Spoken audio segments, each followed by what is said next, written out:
En esta ocasión se abordará la temática referente a las fuentes del derecho ambiental. Según el orden de jerarquía establecido para las fuentes del derecho ambiental en el Ecuador, se encuentra en primer lugar nuestra Constitución, al ser considerada como aquella norma suprema que prevalece sobre cualquier otra del ordenamiento jurídico. Por ende, los actos normativos y los actos del poder público deberán mantener conformidad con las disposiciones constitucionales, caso contrario carecerán de eficacia jurídica.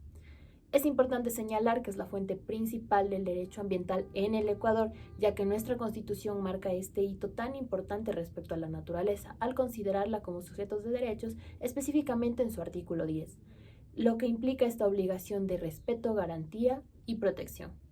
De igual forma, dedica el capítulo séptimo a los derechos de la naturaleza. Habla acerca del mantenimiento, regeneración de ciclos vitales, medidas de precaución y restricción, así como el derecho a una restauración. Cabe señalar que también nuestra Constitución aborda en su artículo 395 los principios ambientales. Los tratados internacionales. Con respecto a este tema, un tratado internacional es toda norma jurídica de naturaleza internacional, vinculante y también obligatoria para todos los estados que la suscriben. Normalmente, estas normas, estos tratados internacionales son escritos por sujetos de derecho internacional y también se encuentran, por ende, regidos por este mismo. Casi todas las constituciones modernas reconocen esta preponderancia de los tratados internacionales sobre el derecho interno. En nuestro caso, en nuestro país, está plasmado en el artículo 417 de nuestra Constitución. Una de las ventajas de los acuerdos internacionales con respecto a la materia ambientalista, se puede decir que estos acuerdos están creados para luchar contra este cambio climático, favoreciendo así de esta manera a que se reduzcan las emisiones de efecto invernadero. Nuestro país, el Ecuador, forma parte de 17 tratados internacionales en lo que respecta al derecho ambiental, en los cuales daré unos pocos ejemplos. Uno de estos es este convenio de Minamata sobre el mercurio, el cual forma parte desde el 2016. También el convenio de Estocolmo sobre contaminantes orgánicos y persistentes, los cuales forman parte desde el 2004. Y como por último también está este acuerdo regional sobre el acceso a la información, la participación pública y el acceso a la justicia en asuntos ambientales en América Latina y en el Caribe. Este es el más actual, el cual se ha suscrito el Ecuador, el cual fue en el año 2020. El acto jurídico unilateral. Se define este acto como aquella actividad individual y autónoma de un Estado que tiene como efecto la modificación de su patrimonio jurídico internacional, al igual que se define como la manifestación de voluntad de un solo Estado, cuya validez no depende de otros actos jurídicos y que tiende a producir efectos como son la creación, modificación, extinción o conservación de derechos y obligaciones para quien la emite. La importancia de este acto radica en que el Estado queda ligado por sus declaraciones, pudiendo llegar a generar obligaciones para el mismo. A este acto le relacionamos con la teoría anglosajona del estoppel, que es cuando un sujeto a través de sus declaraciones lleva a otro sujeto a creer en un cierto estado de cosas y actúa en consecuencia. El primero no puede establecer frente a este un estado de cosas diferente. Las figuras de los actos unilaterales más frecuentes son cinco. El primero, que es el reconocimiento, que se trata de un acto unilateral habitualmente relacionado con el reconocimiento de estados y de gobiernos. El segundo, que es la renuncia, que es consistente en una manifestación de voluntad de un sujeto dirigida a abandonar un derecho o poder propios con la finalidad de provocar su extinción. El tercero, que es la protesta, que es la manifestación de voluntad unilateral por la que un sujeto de derecho internacional toma posición contraria respecto de un acto, pretensión o situación de hecho creada por otro u otros sujetos de derecho internacional. Muestra con ello también la no aceptación de las consecuencias que de ello se pudieran derivar. Cuarta, que es la notificación, que consiste en el acto por el que se pone en conocimiento de un tercero un hecho, una situación, una acción o un documento del que se puede derivar efectos jurídicos. Y por último, la promesa, que es la manifestación de voluntad unilateral por la que el sujeto de derecho internacional se compromete a un comportamiento futuro. Gracias. Bueno, a mí me tocó hablar sobre la costumbre ambiental y por qué es tan importante como una fuente del derecho como tal. Recordemos que hace muchos años, dentro de la región andina, eh, existían muchos grupos indígenas que tenían una cosmovisión, especialmente dentro de su cultura, que apoyaban a la Madre Tierra, a la Pachamama, creyendo que es hasta un dios. Eso ha prevalecido hasta actualmente, donde indígenas de la región andina o de la región oriental del Oriente, pues han sabido establecerse y puesto sus puntos de vista dentro de la jurisprudencia ecuatoriana o jurisprudencia de Bolivia, por ejemplo, u otros países.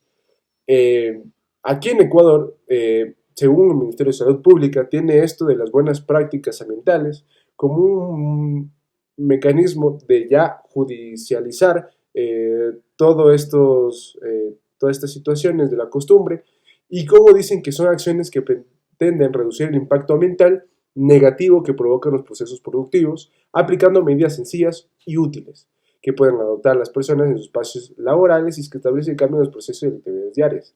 Esto es para motivar a que todavía se siga haciendo desde un granito de arena para que después todas las personas que ayudan obviamente sean importantes y que puedan contribuir dentro de la parte ambiental. No solo esto solo es importante dentro de las costumbres o dentro de las buenas prácticas, sino también cómo se judicializa esta situación y cómo prácticamente está dentro de la Constitución ser el ambiente ser una persona de sujetos o sujeto de derecho. Por eso, esta cosmovisión y estas costumbres que han existido han prevalecido hasta que se ha logrado que ésta pueda defenderse o que ésta pueda reclamar otras situaciones jurídicas, como lo ha hecho la Constitución del 2008 y como se ha estado estableciendo en varios casos. Un ejemplo podría ser Yasuní y cómo la naturaleza podría, bueno, por medio de una persona obviamente, podría hablar, por así decirlo, y establecer de que no se metan en su territorio y no podrían extraer petróleo en la presidencia del economista Rafael Correa. Hoy les voy a hablar sobre los principios que encontramos dentro del derecho ambiental. Bueno, en principio es universalmente aceptado en la doctrina ambiental internacional que el derecho ambiental se originó en la Declaración de los Principios en la ciudad de Estocolmo en 1972, traducidos en directrices de derecho internacional con carácter no vinculante para los estados que progresivamente han adquirido condiciones objetivas de normas positivistas, en las cuales encontramos dentro de aquí del Ecuador es el principio de sostenibilidad, que daría lugar al actual modelo de desarrollo sustentable, convirtiéndose en un claro ejemplo de cómo la transversalidad de los derechos ambientales direcciona los modelos mundiales, económicos, sociales y ecológicos de los estados en su conjunto. También tenemos el principio de transversalidad. Bueno, se consigue su fundamento constitucional en el artículo 395, en su numeral 2, cuando se establece las políticas de gestión ambiental se aplicarán de manera transversal. Jurisprudencia. Es un conjunto de principios, razonamientos y criterios que emanan de las resoluciones que emite la Suprema Corte, los plenos de circuito o los tribunales colegiados de circuito al interpretar la ley. También nos habla sobre el determinar cuál es el sentido y el alcance de las leyes para su aplicación al resolver una controversia. La jurisprudencia también es emitida por la Suprema Corte de Justicia de la Nación, es de la aplicación obligatoria para todos los tribunales y juzgados del país.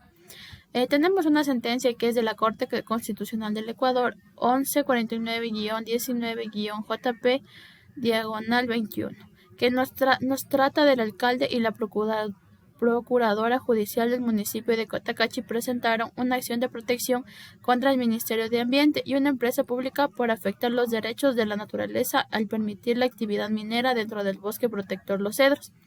Además, alegaron que no fueron observadas las normas constitucionales sobre consulta ambiental y consulta de pueblos y comunidades indígenas.